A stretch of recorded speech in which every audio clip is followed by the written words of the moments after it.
Good afternoon, everyone. Welcome back to the channel. We are jumping back on the Silverado. Today, we have got to start off by hooking up our intercooler pump correctly. I got my fuse tabs in right here. Got them off Amazon. Had to get the right size. I had some already, but I didn't have the right size. So we're gonna throw that on real quick. Make sure the pump is hooked up to ignition power. That way I don't have to keep reaching under the hood and disconnecting it every time I need to use it. So let's go ahead and do that real quick. Okay, as we're gonna do this, we've got our constant power, which is right here, and we're gonna hook up our red wire. This is the kit we bought off ADM Performance. We're gonna hook up our red wire to our constant power right here, and then we're gonna take our fuse box off. Well, I say that, there we go. Pull that out of the way, and I believe, I've gotta look it up, but I believe it's one of these fuses over here that we're gonna use as our remote power. And I'll show you how we hook up the fuse tab here in just a second. Okay, so we're gonna remove this fuse right here. Nope, it's easier to do this right here. I'm gonna go ahead and pull it out so you can see which one I'm talking about. Right here, this 10 amp right here. That is gonna be, keep in mind this truck's a 2017, so it could be different on yours. Which number 39 is miscellaneous ignition. So we're gonna take our fuse tap. Okay, so what we did, we had to take the heat shrink tube. It was off, I don't know if you can see that, out of the way so we could put this wire up a little further so that way it didn't hit this relay.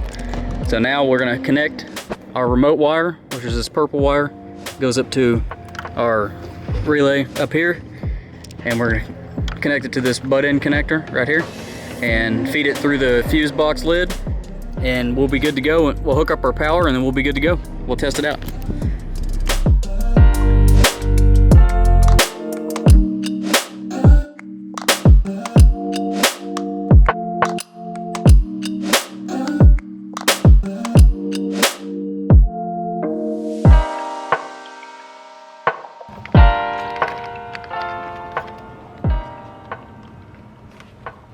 Take our lid and make a little notch. Make a little relief somewhere, probably on this side right here, for our wire to go through. Let's go do that real quick. Just like that. Look at that, it looks good. So now we come out here, we hook up our power. Our ground's already hooked up. It's hooked up right there. Hook up our power, and then we'll just put all this stuff up somewhere nice and neat, zip tie it, whatever we decide to do, and we'll be done and we'll test it. So let's do that real quick. Okay, I'm gonna set the camera down right here, and y'all can tell me if this thing turns on when I turn the truck on. Y'all tell me if you can hear the pump.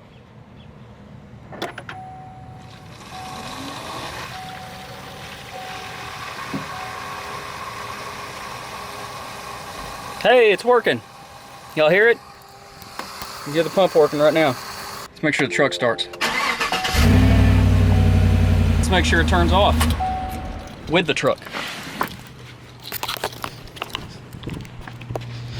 Look at that, no pump working. So we got that part done. Now I guess we just move on to our test drive.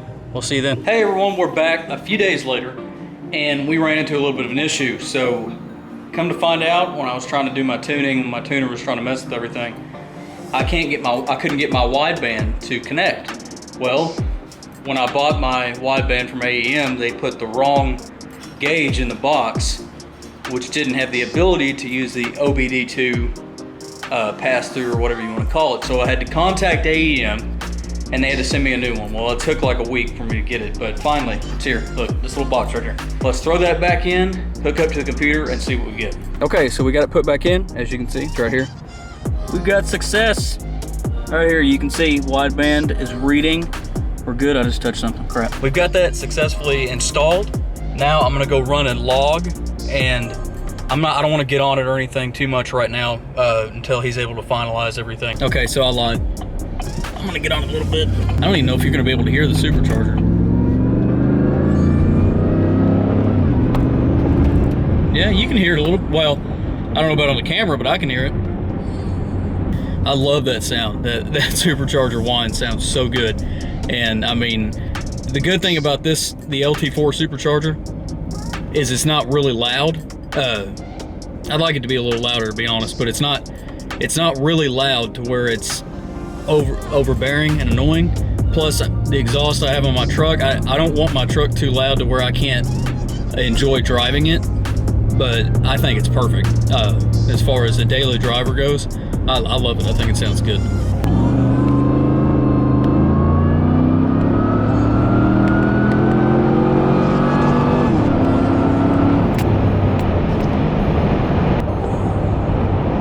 I didn't get any spark knock that time.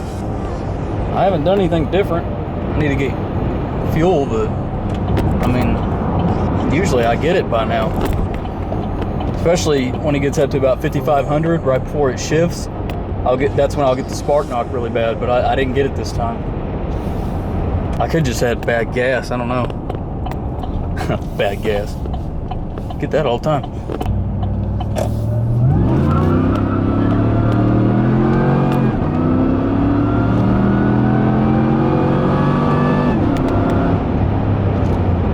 Didn't do it that time. That's so weird. Normally it does it at the shift. I don't know what's going on. That's odd. And I haven't done anything. Good thing I'm staying in the speed limit. The tuner was able to fine tune it with the wideband in. I went ahead and got everything redone. I've driven it, everything's great. It runs good. The only thing I have is a code that's popping up. It has to do with the throttle body. I've just got to delete that code and take care of that. No big deal. So now we move on to more mods, maybe, but it's driving great. Anyway, thank y'all for watching. I appreciate it. Y'all have a great day.